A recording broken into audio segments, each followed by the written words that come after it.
Welcome back to the Media Bolt Podcast, where we talk all things content creation. So no matter if you're shooting on a big budget cinema camera or you're using this cell phone right here to make your videos, we're here to provide you with practical knowledge for the next time that you press record.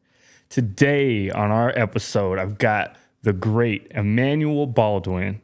He's a fantastic director, got a really unique eye, and I think somebody that you need to know if you don't know him already. Thank you for coming on with us today. Hey, thank you. Hey, guys. Yeah, man. I just want to kind of start with, like, what got you into filmmaking? Why do you love it so much? And just where did this passion come from? Yeah. I feel like I'm being cliche when I say I've never wanted to do anything else. Yeah. But literally, I have not ever wanted to do anything else.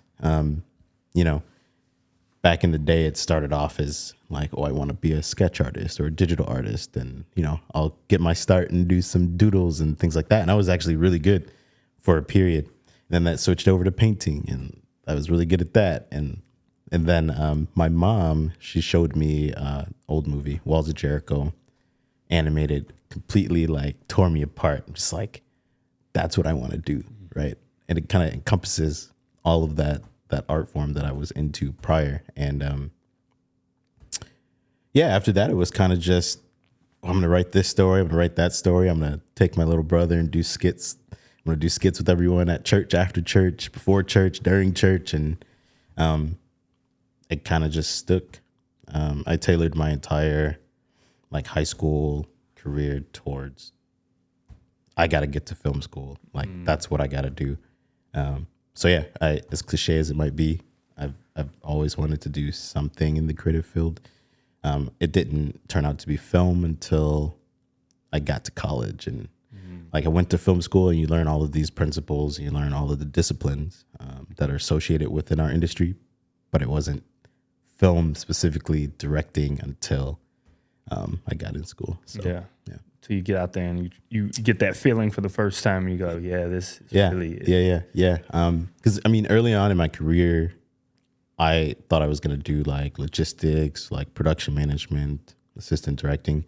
And that's kind of what I went for. Like I went out of the gate for it. So after school, I moved back here, got a few gigs locally. And then I interviewed for a film that was in LA, and they were like, hey, we really love you. Like, we like your vibe. We think you'd be great. Can you get to the office the next day?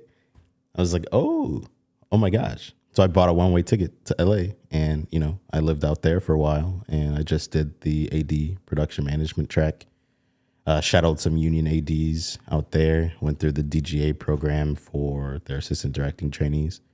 I did not get in. I got to the final interview stage, and that still stings me to this day, but they were really gracious and invited me to shadow some of their union first and seconds. So, yeah.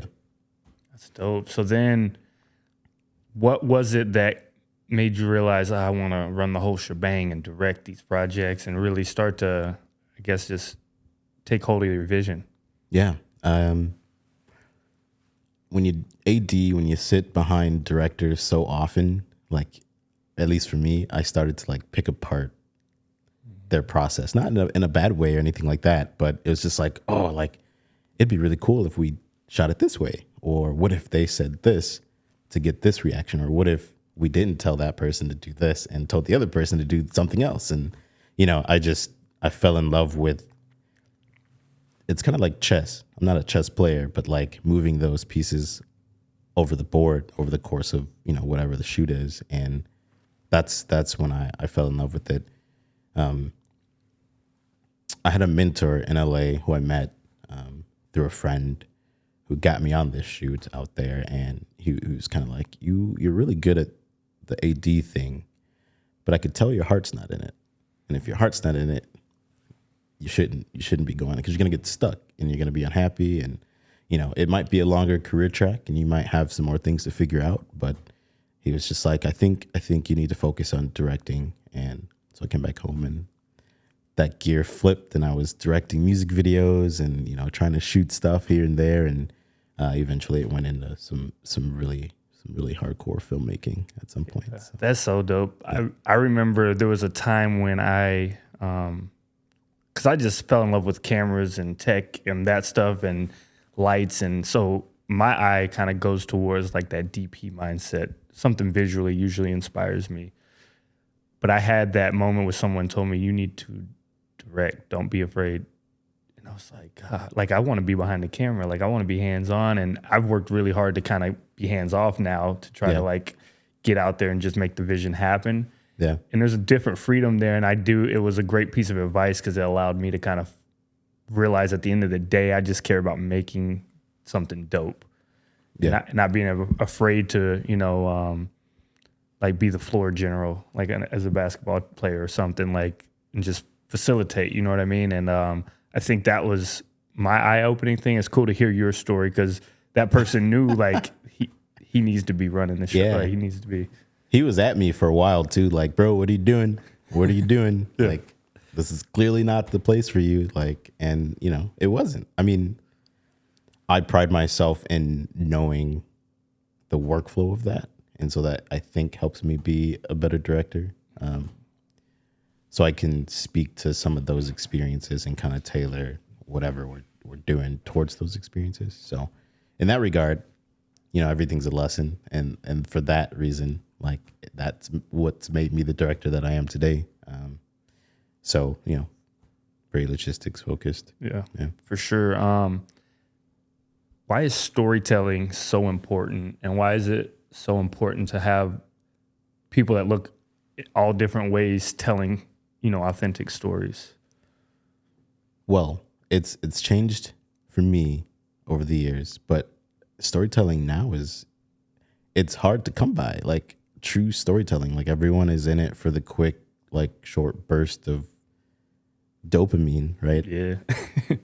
And whether it's rarely these days a story. It's just look at all of these cool things and bam, you've satiated your fix, right? I don't want storytelling to be forgotten. I think there's something to be said about the first, second, and third acts of anything, of a movie, of your life, of, tying my shoe has like steps to it, right? And everything has steps to it. And I feel like as technology improves, as everyone has access to the same things, that art form is slowly degrading. So my reason for doing it these days is to keep that alive. You can still be a commercial director. You can still be a commercial filmmaker as well. So, yeah, and I think the people that actually focus on that are the ones that, even if it's in a bite-sized form or in a shorter, quicker fashion, it's better. It's better content, even if it's just content versus making a feature or something. But storytelling, I know that for our company, that's like what we try to base every decision off of, whether it's lights or it's what camera we're using or what scene location we're going to go with to do the project is all story. And when you focus that way, you typically get the best out of whatever environment or budget you have, right? Yeah. Everyone's happy. Even when the money isn't there, when the production value isn't there, as long as everyone at the end of the day can come back to it and say like, hey, I worked really hard and it turned out really well and I was able to tell a story that meant something. That's like some of the most fulfilling moments for sure. So absolutely. Looking into your work, the thing that stood out was your kind of abstract eye and like your insert shots and just like detail shots were approached very differently than maybe some other people that I've seen. And that's what stood out to me. And I really thought that was cool. But where did your style come from? And maybe you're like, your intention on, showing something differently than most people would. Yeah. I always look at any project, anytime I can cut away to something, I want to show a different position of juxtaposition. So I think I know what shot you're thinking of, but like if we can juxtapose braids with grass blades and like things like that, I think it does offer a different perspective and it kind of lends itself to ambiguous storytelling. So it's, what could I mean when I say that? Obviously I have a reason for doing that and picking that and writing that in, but I'm giving the audience the ability to kind of craft their own story within that juxtaposition. And I think by doing that, I'm able to extend its life form. You get better legs with it, for example. Yeah. Well, somebody can watch your stuff and then instead of being done with it, you impact them. You made them think. You made them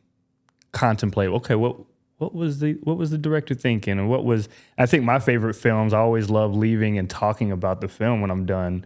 Yeah, everything's not so pointed. Mm-hmm. Like I think the misconception is that a director is always supposed to point you in the direction to look, but like what's happening elsewhere, and that's also a lens to storytelling. Like you have to include your audience, immerse them, and allow them to kind of explore that story, even if it's not what they're physically watching at the moment. Yeah. Damn, I like that. I felt that. I felt that. Yeah. I used to have a saying that I guess you could call it a mantra, but if what I'm making isn't making you ask questions, then I'm not doing that correctly at all. And I need to go back to the drawing board and make sure that I'm asking or introducing the right things to, sponsor that question. Yeah. It's like, it's not mind control though. In a way it is.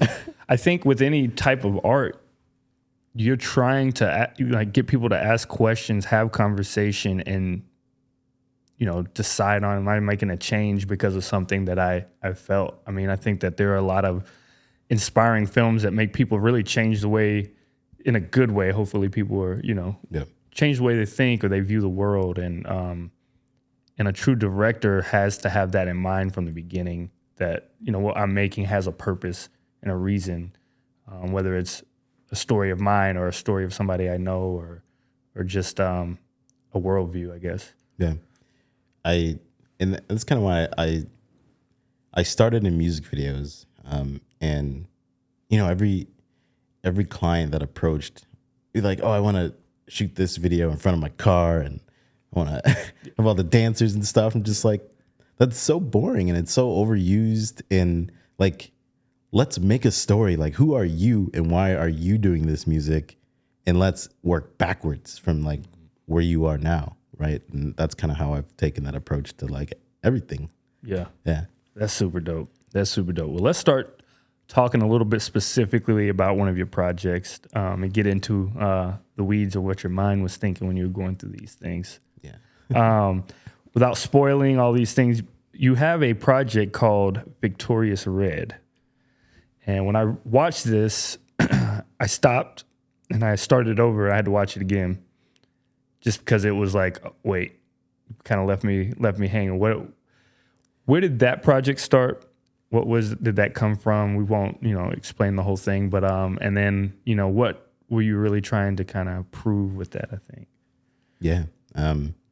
Long story short, Victorious Red, my wife will attest that, like, she was like, dude, you need to get a hobby. Like, you need to find some other things to do.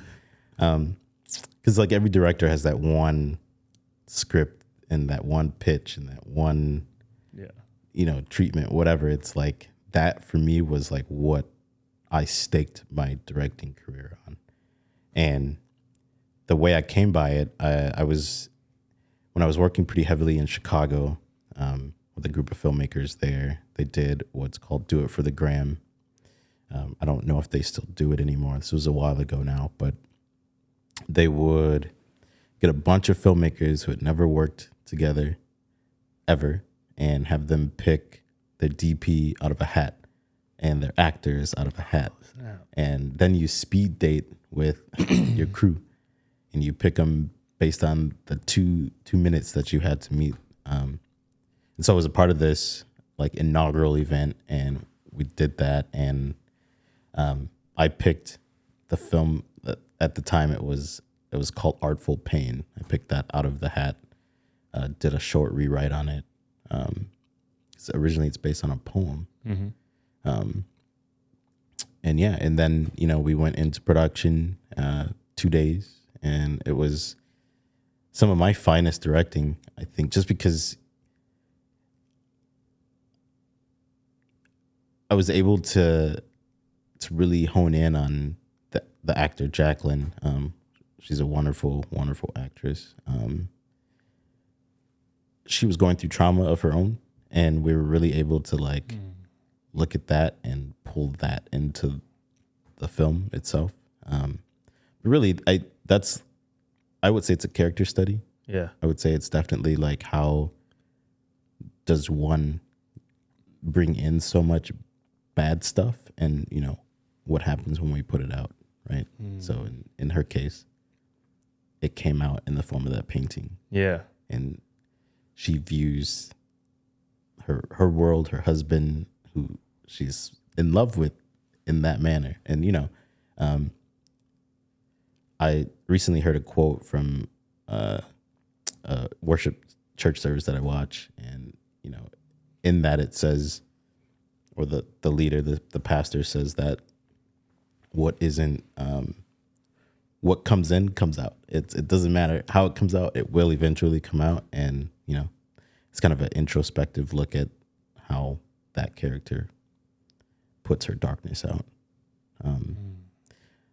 Of a much larger story, because that I worked backwards on that one. So what we had was that snippet, and then I wrote a feature out of that 2-minute, 2-page script. So we got 110 pages out of it. And that for a while was, like I said, I staked my career on that. I was pitching that in meetings all the time, and, making decisions based on my heart and not like what was supposed to, what made sense for business. So yeah, it's one of those that will go down as like one of my best pieces. And I think it lives, and it served its purpose as living as that minute clip into Nicole's life. Yeah, and that, I don't know, that was the thing. I looked at all your work. It stood out and made me somewhat have an understanding of who I'm talking to today. We're just meeting today, but also opened me up to your world and to like how your brain thinks, or how you portray your mind on the screen. And another one that really kind of stood out to me was the future we live in. And I think that I really like the way that you aesthetically like titled each one of them. That stood out to me. The typography also, and then like just the different looks and styles, like everything, like it was cohesive. It was like a feel and a mood you were going for. Can you tell us a little bit about that project, and what you were kind of trying to hit with it? Yeah. You direct, as you know, ideas hit you and you can't help it. So like that's what happened with this. It was like, I think I was watching Blade Runner, actually. That's what I think it was. I feel like that's where a lot of ideas start. And I was like, yo, how would a fashion commercial go if it were 110 years in the future? Or like, what would that look like? Yeah, probably severely different. And so that's kind of where that idea baked from. I always thought it would be really cool to have fictional characters that kind of like what the kids do in video games, like with Fortnite, they're buying like clothes and stuff. Like this is their avatar. So all of these characters were avatars for people in the real world, but not. And that's where that juxtaposition comes in, to tie in the real world imagery to that digital realm that we were reflecting on. And not many people know that. So yeah, that was that's crazy. Yes, I love it. Go watch this, by the way. It's sick. And so the idea behind that was, how would we do a fashion commercial, but each person, each model, each brand of clothing had to live on its own. So like if you were just looking at Alex, right? Mm-hmm. What is Alex's wardrobe persona? And then how do we tie that into some storytelling? So the storytelling element is whatever they were doing in frame, right, kind of alludes to whatever person is controlling them. Gotcha. Yeah. I like that. And then the samurai blade that comes out. Obviously, for me, it screamed Kill Bill a little bit. Was there any type of connection there? And how did Tarantino kind of imprint himself on you on this? I think as filmmakers, you don't have a choice but to let Tarantino take a hold of you at some point. Kill Bill's one of my favorites of Tarantino's. Just like those micro shots within like these huge scenes, right? Mm-hmm. Like to be able to have a fight scene with all of this going on in background, foreground, all of it, and then you're cutting into that like, and that's like, so that's what I was trying to do is like we have this obviously not as large of a set piece, but we've got this set design, and let's cut into some of the microaggressions that are happening. The details. Yeah. I'm definitely a personal, like I like all of the little moments within the larger dichotomy of the scene, if you will. I love that. I think that really, it lends to just world building and just like storytelling. And I think a lot of people miss that because they're just filming actions. Yeah. But you missed it's like we're having this sweet podcast right here, right? And we're looking, but you might have missed that we got these lenses back here, or that might tell a little story about what type of filmmaker we are, or just the little things, the details. Like you got the cine lenses. Yeah. I didn't miss them. You saw them, right? But like a lot of people miss the details that actually help tell the story of the character or just what's going on. And I think I really like how you also show those, but show them in a way that most people wouldn't, even if they were trying to intentionally show them, if that makes sense, whether it's just the angles or the time you show them and cut them in, those kind of things. I think that's really cool. It's abstract in a way. It is. It's, I've worked pretty hard to try to find a style that's uniquely mine, that's separate from other directors. And it's really easy to mimic or see something that's really cool and you want to do it. And that's cool too. But you should always be trying to find out what your language is through that. And that's another thing to the point of today's culture is like, it's so easy to copy paste over and over and over because it's giving you the views and it's giving you, the notoriety. But like, are you making good stuff? Yeah. Are you fulfilling stuff? Are you growing at Right. all as a filmmaker? Is it just, and I know, we run a production company, and a lot of times it's like, well, client wants what this other client did, or like, but it really comes down to like, how can we make each piece stand out on its own, be its own thing, and be great in its own way. And I think that's the challenge that a lot of people have. And me starting off in this thing and just like getting interested in when I did and trying to, I kind of got on that YouTube scene. I wanted to be a YouTuber and copy and do that. And I realized quickly that like, that's not what I like about it. It's really the growth that I like about filmmaking and always learning. So I guess my curious mind is why I got into it. So I did copy, but then I realized I got to get out of that and start learning more and developing just kind of the visual language. I think that's one of the big things. Once that was kind of put in front of me, it opened my eyes up to like, oh, everything means something to tell that longer story, right? Yeah. Yep.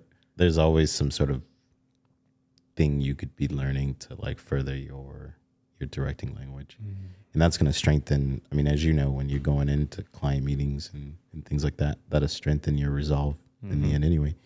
I feel like that's also an issue I run into in general is like, oh, you're too creative for that. Like we just want point A, B, C. You're giving us the whole alphabet. Because like I truly do like if you were like, oh, let's shoot a commercial about that, right? Like I'm now thinking, how did it get here? Like who made it? Like maybe there's a backstory line to the color. Yeah. Like, things like that. This is how like my process works. So some clients like, I just wanted it on a white backdrop and just quick video. That's cool. We could give you that too. Yeah. But like, what about this? Because this might be what you need. Right. So yeah. That's dope. And I think that's why you are who you are. Because the way you think, it's not just a I think sometimes people think, and I'm a victim of this, I'm thinking so much about what gear do I have and how can I make that work for my project instead of what vision, what's the story, and now let's find the piece of gear that works for that best. You know what I mean? I think that's really cool. That's really cool to hear. Thank you. You're killing it, man. I'm really enjoying talking to you because it's opening my eyes to a different way of thinking, along with like, you know, I think now I'm in a position, I've been doing this now almost 10 years, 8 years, and I've changed a lot because I was a content creator type person, and now I really like focus on the filmmaking side of it, the storytelling side of it. What kind of advice could you give somebody that's struggling to come up with a new idea, or kind of in that, you know, we always kind of need that like kick of inspiration? Where do you go when you're like, all right, I need something fresh out of the box to get going and just really just get that excitement again? Yeah. Unorthodox. I get most of my ideas either when I'm working on the yard, so when I'm outside, when I'm watching my daughter play around, sometimes ideas will hit me there. If I need to be pointed and direct and find something to do like really quickly, I'll throw on my favorite movies. I can always find a new idea within those same couple of movies. And if you're wondering, Black Swan. That's what I was going to ask. What was your top? My top is Black Swan. And it's been that way since it's come out. And I'm not like a dancer. Like I have no relationship with ballet in that way. But like I wish I did, because that was just a very beautiful story about ballet, but also like how the psyche takes over when you're doing something you love. And you could probably attest to how our minds fool with us on a daily basis is like just being creative, right? So that took it to a new level for me. Anything Alex Garland does, I'm a huge fan. Ex Machina, Annihilation. Yes. Dude, Ex Machina was crazy. Dude, yeah. That was the movie that was like being teased to me to watch. Like, was it on Netflix for a little while? Where did I watch it on? I think they pulled it. They pulled it, but it would like show it, and I was like, I don't know if I want to watch that. And I watched it, I was like, damn, I should watch this like from the beginning. That was a crazy movie. It's a slow burn, burn, but like it packs a punch, man. I like Prometheus. I know, people will say what they say, but Prometheus is a good one. But yeah, top film still is Black Swan. And then, the Citizen Kane. Like, I gotta say that. Yeah, that's what everybody says. I guess I don't like to go out and say like I'm that person that, like, I loved movies growing up. My pops always took me we had a dollar movie theater, and we'd go see like everything like 3 weeks after it was in the movies. It hit the dollar theater, right before it hit DVD or whatever, or VHS. But once I learned and got interested in filmmaking, I'm going back and I'm like, damn, those classics that I loved. Now I'm looking at it with a much different eye. I think, like for me, one that was forever imprinted in my mind and like what I like in movies is Saving Private Ryan. Yeah. It just like, it messed my life up in a good way. Like seeing that, I was like 9 or 10. I should not have been watching that movie, but it was just like the best thing ever. And that inspires me a lot in the type of movies that I like these days. That whole era of filmmaking was just different. Like, I feel like everyone was telling a super important story. Like, and get like Platoon around the same time. Was that Jim Caviezel was Thin in Red Line. Like, dude, yeah, like all of these movies telling like equally important stories. Just, yeah, it was crazy. My dad was similar, and he was a huge like techie person. We always had like DVDs.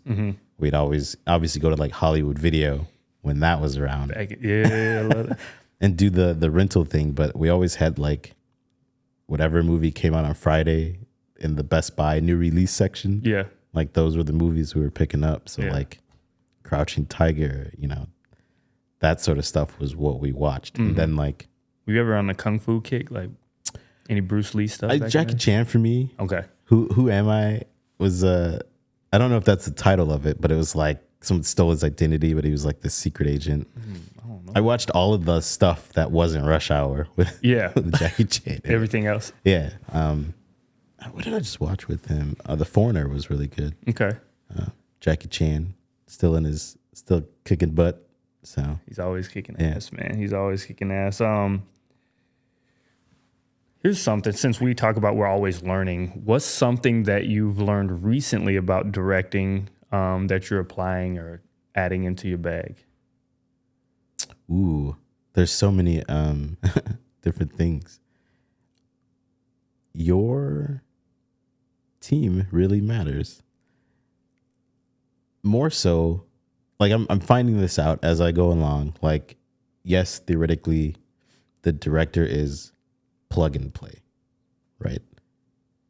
But you should make it a point to be sure that you are close to the team that you're plugging into. I get that like from my AD days, like knowing everyone's strengths, knowing everyone's weaknesses, right. Knowing what every job is, knowing that the sound guy had a bad day before he got here. And just you knowing that as a director helps you influence the order of things, what you might say. Mm-hmm. You know, maybe we won't start with that shot because it's very like boom heavy. Like you want to give him a break. So, I would say that's something that I've learned really recently. As I kind of assumed, oh, you could just hire me. I'm the director. I'll just come in and, you know, I'm a nice guy. Yeah, and we'll get it done. But like, you actually have to be like a super people person all of the time.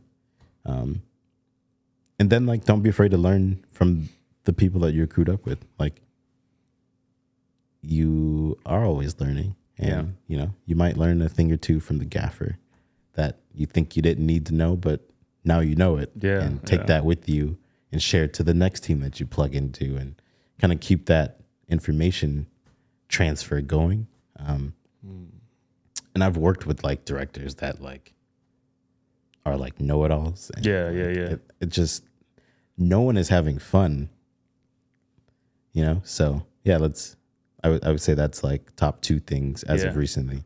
Yeah. I like that. And then I'll give a third one. Send it. It is okay to say no. You were put in place to be the visionary behind whatever the shoot is, right? And while we want to be as collaborative as we can all of the time, sometimes it's okay to say no. Like, hey, you know, I understand, but this is why it's got to be done this way, because it still technically is your vision. I mean, we know in this world we have other factors like creative and, you know, there's other factors that play into that, but like, it is okay to say no. Like, I've run into many times where I'm just like trying to be so accommodating to everyone around me, and eventually the shot is getting lost in all of the smudge because you're being so nice and so overwhelming with, you know, but it's okay to say no. You're not hurting anyone's feelings if you're saying no. You know, that at the end of the day is you're here to steer the ship. Yeah. I think sometimes I like to try, if you are saying no, explain why. Because then that lets them say, oh, okay, they understand, they fully understand the scope of the vision, and I trust that. Versus just no, and then walking away. Yeah. Because then that leaves the question of like, maybe they're just that asshole that just wants it their way. You know what I mean? I think just communicating properly and taking that extra second and time does go a long way, because that's a moment that really could affect that crew member and maybe not want them to be around again. Yeah. Which as the other way, that would build trust, actually. 100%. And you're always going to need to go back to the person you pissed off. Like, I've learned that too. Big facts. You're going to piss them off, and an hour later, you're going to be needing them. Yep.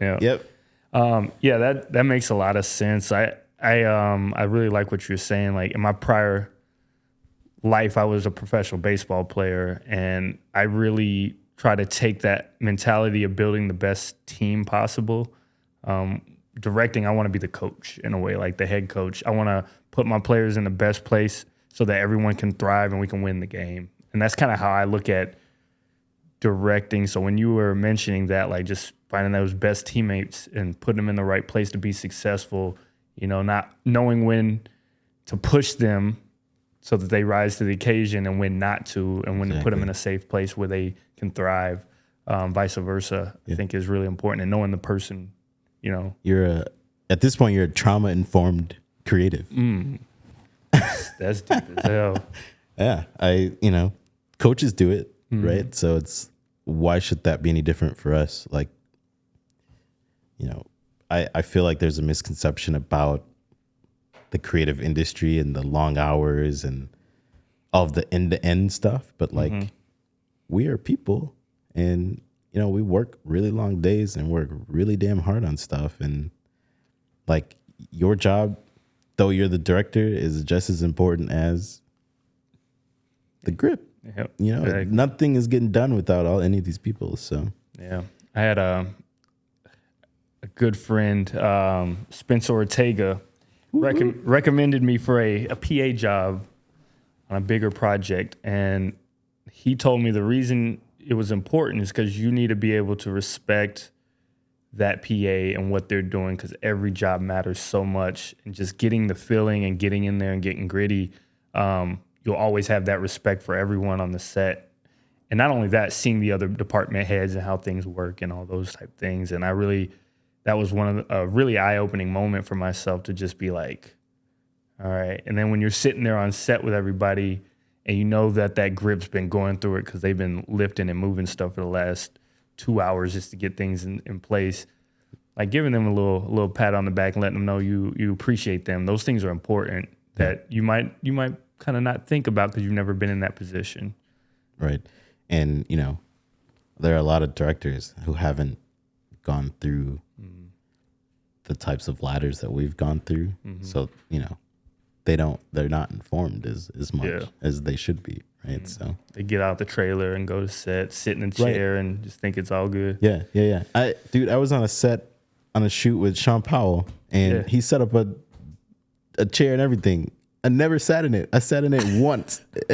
I'd be scared too. I feel like, first of all, I'm a person, I need to be up in the action. And then second of all, I feel like I don't deserve it with everyone else. Like everybody else deserves. Yeah. Like we should have a bunch of chairs. They give you the video village, and then you're carrying it around right next to the camera. Touche. Hey man, it's evolving. One day you'll be in your Apple Vision Pro, and you'll just be floating around set. Not for $5,000. We'll get there. Do you have any tips for new directors? It's like, man, I've been really interested in acting, or I've been really interested in, DPing or whatever it is, but I want to direct, and I want to direct my first thing. Any tips to kind of get them off the ground and kind of, make something? Yeah.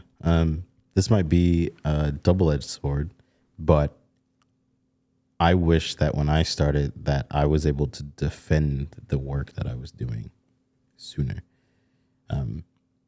As a director, you're leading, you are talking, you are presenting, you are the lifeblood of the shoot, right? So if you're not interested in it, if you're not excited about it, no one else is going to be. But when people start to ask you questions about it, you should be able to tell them without a shadow of a doubt whatever they're asking, whether you need to defend it or describe it or, act it out. Those are qualities and skills that I wish that I learned way when I first started. Because, at the first started, you're like, oh, I'm directing. Like, I just want to do this. It's really cool. That's why I want to do it. Yeah. But like, why do I want to do it? Psychologically, why does this make sense? Why am I breaking the 180 here? Like, what benefit is that to your audience, right? Are they going to care? And if so, why should they care? And then this skill is even now helping me to this day. Is like, because now you get into doing treatments, and like you're talking with clients, and your client's not going to pay for anything until they know that you've got it 100% dialed in. So going back to like world building and think of everything before they think of it, so that they're just like, cool, yeah, like we trust you 100% with our time, our money, our resources, our product. And then, you just got to get out there and do it. I recently, for me, it's been like meeting new people and like networking. And that's something that I hated doing. Like the thought of being in front of however many cameras are right here is like, like, what am I doing? But like, you got to do it. And like, even if it's just like cold reach outs to, local filmmakers, let's grab coffee, tea, whatever. Like that's something you have to do earlier. So networking is like 100% the most important thing in our industry. And I think a lot of people are introverted that are creatives. So it is a tough thing, but I would say to anyone, just get out on the limb, because probably the person you're reaching out to is the same way, and you can break that barrier and find a new friend or find a new mentor or find a person that inspires you. And whole reason we have this podcast, because we wanted to talk to more people like that are in our network, in our community. And it's been one of the biggest joys of my life to do this and to be able to have these conversations. And it's been a joy to sit here and talk to you today, man. Like, thank you. I really like the way your brain works, and it's exciting to hear. And I just kind of question I got for you to kind of round this thing out is like, what's next for you? Like, what do you got on the horizon, and what are you hopeful of? Yeah. For me on the horizon, I've got so many irons in the fire right now. It makes zero sense, but I've got a project in particular that is in development that I don't know if I can talk about it or anything like that, but that for me on a personal and professional goals, for me, it would really move the bar up. So doing that, and then, just on an everyday level, just trying to define and hone in on my skill sets a little bit further. One thing I've been trying to do this year is find representation or get rostered, which is something I should have been trying much sooner than now. And so now I'm like, okay, well, I'm at that stage where I've created some of my own work, which has gotten me some other work. And now it's like time for the next step. So that's what's on the horizon for me. Just cranking. I've got Stronger Every Day drops, and it might have dropped already. I'm not sure. Yeah, that one looks sweet, man.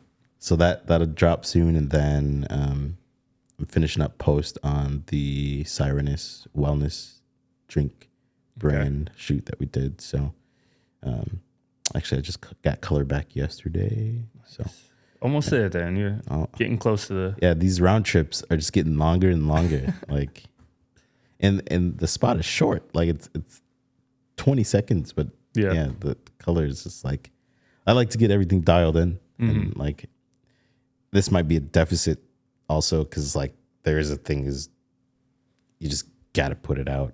And like, sometimes I've had editors say like, dude, there's no more you can do. Like, let's just put it out. People need to see it. Let's go. Yeah, it's fine. And like, you're always gonna find something wrong with it anyway. Yeah, I was talking with Cody LaPlante about that, and he was saying you gotta Rick Rubin it and just shut it down, just cut it off and put it out. Yeah, like how many edits was I allowed? Because I don't think we hit that number yet. Yeah, so keep work all the way up to that deadline, right? All the way up to it, like an hour. Enough time to export it and get out of there, man. Well, thank you so much for coming on today. It's been a pleasure chatting with you. Could you just tell the people where they can find you, find all of your work, and stay in touch with you? Yeah, definitely. All my socials the same. Director Baldwin, Instagram, Twitter, Facebook, even my website. You can just type in Director Baldwin in the Google. Yeah, cool. Appreciate you, man. And no matter where you're watching this podcast or listening to it, do all the awesome things like, comment, subscribe, share. Just help get this word out there. And we appreciate you for checking us out today. Have a great day. Peace.